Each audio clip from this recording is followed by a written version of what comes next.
What is all this for? Maybe you've asked that question. Maybe you've sat with it during quiet moments or sleepless nights. What is all this for? Why did I come here? Why have I struggled the way I have? Let's be honest. Some of us are exhausted from surviving, from adapting, from trying to make sense of pain that never seemed fair. And yet, beneath that exhaustion lies a quiet truth, that you are here now, asking the question. That means you are ready for the answer. You are not here to carry the past forever. You are not broken. You are awakening. An awakening is not some lofty spiritual goal reserved for sages. It's simply this: remembering who you truly are. Whether your childhood was chaotic or calm, you didn't escape the formation of an ego identity. That part of you formed because you had to survive, because you needed love, because you wanted to belong. You made sense of a world you couldn't yet understand. But now you're older, wiser, and the question has changed. Not why did it happen, but what do I want to choose now? This is not just a phase of life. It's a reorientation. It's the soul stirring after years asleep beneath the surface, whispering, remember who you are. So many of us live as if life is happening to us. But what if this moment, this breath, is your turning point? What if all of this was preparing you to remember your own divine design? You're not far from nature's rhythm. You are nature's rhythm. The Fibonacci code that shapes seashells and galaxies also lives in your cells. You were born in harmony with life itself. This isn't about becoming someone new. It's about returning to who you were before the world told you who to be. The ego identity gets a bad reputation. We hear it's the enemy of growth, the voice of fear. But the truth is, it once saved you. Your ego formed out of brilliance. When you were small, you didn't have the vocabulary to describe emotional absence, instability, or even your own sensitivity. What you did have was instinct. You needed love. You needed safety. And your ego shaped itself to get that. Some of us became perfectionists. Some became caretakers. Some became invisible. We formed identities around getting needs met because we didn't know there was another way. Even those raised in seemingly ideal conditions shaped their ego through perception. A gentle reprimand might have felt like rejection. A busy parent might have felt like abandonment. It wasn't the event. It was how the child made sense of it. This is important. The ego identity isn't your enemy. It was your translator when life felt unsafe. It was your armor when love felt conditional. But the armor is heavy now. It hides your light. And here's where the shift begins. Not by fighting the ego, but by thanking it, by recognizing its purpose, and then choosing to lead from your soul, not your fear. You can be safe without the mask. You can belong without the performance. You can live from truth, not reaction. Comparison is a trap dressed up as logic. When we begin to heal, many of us start ranking pain. We say, I shouldn't feel this way. Others had it worse. But your pain is real because you felt it. Your nervous system logged it. Your energy field still holds it. The myth that some wounds don't count keeps us stuck. Healing isn't a competition. There are no medals for worse childhood. Every soul comes here with its own curriculum. What cracked someone else open might not even register for you. And what broke your heart might seem invisible to them. And yet, both are valid. When we compare, we silence our own inner child. We say, you don't matter.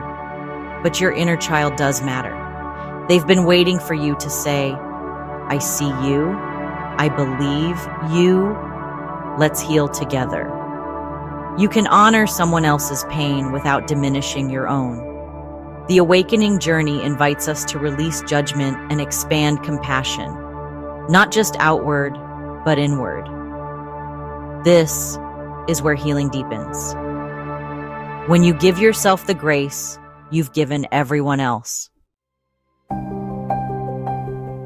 Let this land in your heart. You are not that child anymore. Yes, you carry their memories.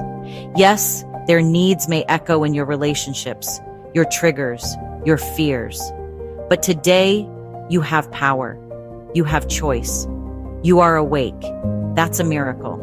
You are no longer powerless. You are not waiting for someone else to save you. You are the parent, the protector, the guide you always needed.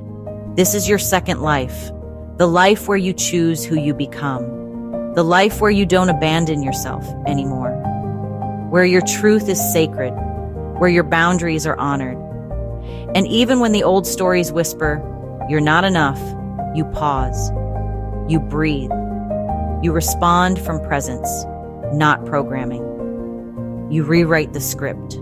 You say, "Thank you for keeping me safe, but I'm leading now."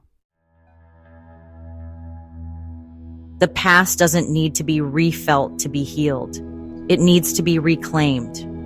Reclaiming is the art of seeing your younger self with the eyes of love, not pity, of knowing they did the best they could, and so did I. Healing isn't about proving what happened. It's about owning your power to transform it. Some of you are still carrying shame that doesn't belong to you. That's not healing. That's heaviness. You can set it down now. And if you're a parent or a partner or a friend who showed up from a wounded place, you can clean that up too. Not through guilt, through honesty, through presence. When you speak truth, it frees everyone. Healing doesn't have to be dramatic. Sometimes it's just a conversation that says, "I'm learning. I see things more clearly now.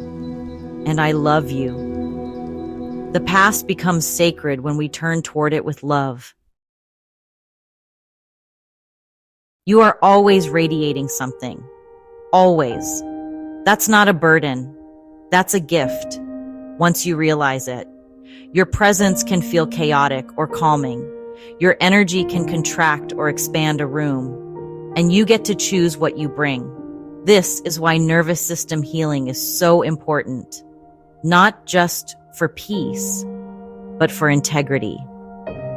When you heal the charge inside, you stop passing it on. Children don't need perfect parents. They need regulated ones. Friends don't need advice. They need presence. And your body doesn't need fixing. It needs to feel safe. Safety is an energetic experience, and it begins with you.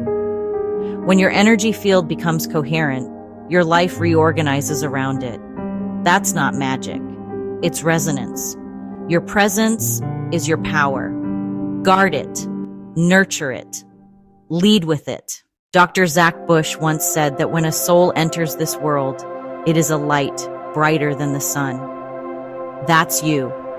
That's who you were before the world wrote on you. You didn't come into this life as a blank slate.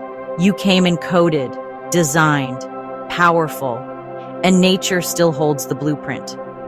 The Fibonacci sequence seen in sunflowers, the spiral of galaxies, the architecture of shells, all of it echoes in your biology. You were created with the same sacred math, the same divine rhythm. When people near death, they remember. They sit in silence. They return to trees, to water, to birdsong. Because the soul recognizes truth in nature, in stillness, in awe. And you don't have to wait for the end to feel that. You can remember now. The breath you're taking, sacred. The sunset outside your window, a reminder. The laughter of a child, divine music. Let this be your homecoming to yourself, to your source. Maybe no one celebrated your arrival, but I will. I will say, I'm glad you're here. I've missed you. You don't have to carry the unworthiness anymore. You don't have to hustle for love. You don't have to keep performing. This is your second life, a life of remembrance, a life of power, a life of deep-rooted peace. You are not a problem to solve. You are a masterpiece remembering its shape. So take off the armor, come back to yourself, speak gently, rest deeply, and trust that your essence knows the way. Go outside, breathe with the trees, let the earth hold you, let the wind remind you that you belong. You are powerful, you are whole, you are here now, and that changes everything. If this message spoke to you, please like, share, and subscribe. Let this be the beginning of your second life, the one you choose with your whole heart. We're in this together.